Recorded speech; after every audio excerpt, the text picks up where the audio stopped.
as I was saying, let us start with the aftermath, which is Pete Buttigieg dropping out. Here he is giving his concession speech, I guess you'd call it, cut two. We got into this race for a reason. We got into this race in order to defeat the current president and in order to usher in a new kind of politics. And that meant guiding our campaign by the values we like to call the rules of the road. Respect, belonging, truth, teamwork, boldness, responsibility, substance, discipline, excellence, and joy. And every decision we made was guided by these values. One of those values is truth, and today is a moment of truth. After a year of going everywhere, meeting everyone, defying every expectation, seeking every vote, the truth is that the path has narrowed to a close for our candidacy, if not for our cause. And another of those values is responsibility. And we have a responsibility to consider the effect of remaining in this race any further. So that's a lot of garbage because really he ran a windy, empty campaign that was an imitation Obama campaign. Here's him matched to Obama, cut 22. The way we do every other election, by giving it to the person who got the most votes. Just a thought. Brings us because together. Now, this country was built. And it is a coolers, movement reaching into church basements and barber and in our shops, into schools, universities and with union our kids. halls. And if the voice we can can light change up the the world, neighborhood, then we can light up the city.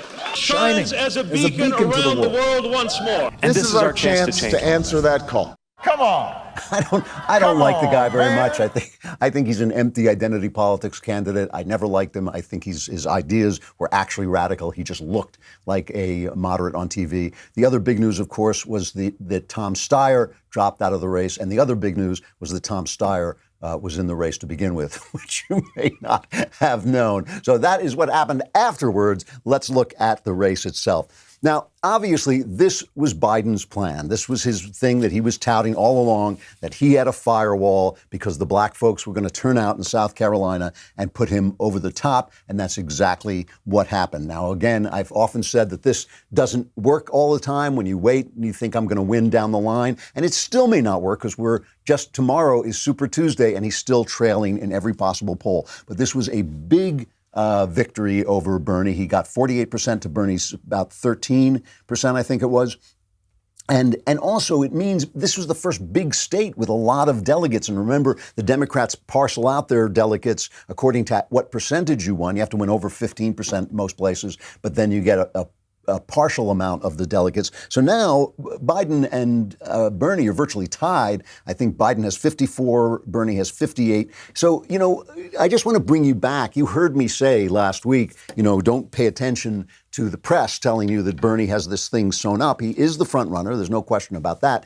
But he hasn't got it sewn up yet. And you have to remember when you're just a note when you're following the press that this is what I call the one run rule. Because if you ever watch a baseball game and one team, the Yankees, are one run up and Boston is one run down, you look in the Yankees dugout, they're kidding around, they're having a good time, they think everything's tickety-boo, they think everything's terrific. You look over to Boston, they're depressed, they're down. It's one run, that's one swing of the bat, and everything changes. So it's just human nature. You have this feeling that whatever is happening now is going to keep happening, and that is just not the truth. So here is Biden taking a hit at Bernie in his victory speech. This is cut 14.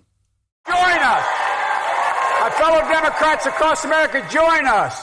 If Democrats want to nominate someone who will build on Obamacare, not scrap it, take on the NRA and gun manufacturers, not protect them. Stand up and give the poor a fighting chance and the middle class get restored, not raise their taxes and keep the promises we make, then join us. And if the Democrats want a nominee who's a Democrat, a lifelong Democrat, a proud Democrat, an Obama-Biden Democrat, then join us. So that's Biden basically saying Bernie's not a Democratic, and as always, identifying himself with the popular last President Barack Obama. However, he still hasn't gotten Obama's endorsement, and here he is pretending that that's okay with him. This is cut 3. Isn't hurting me, and I don't think it's time.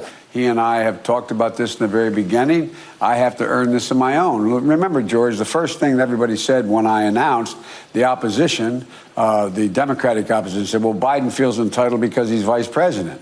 Imagine had the president endorsed me. It would have been, well, Biden's entitled because he thinks he's entitled because the president endorsed him. The president and I are close friends.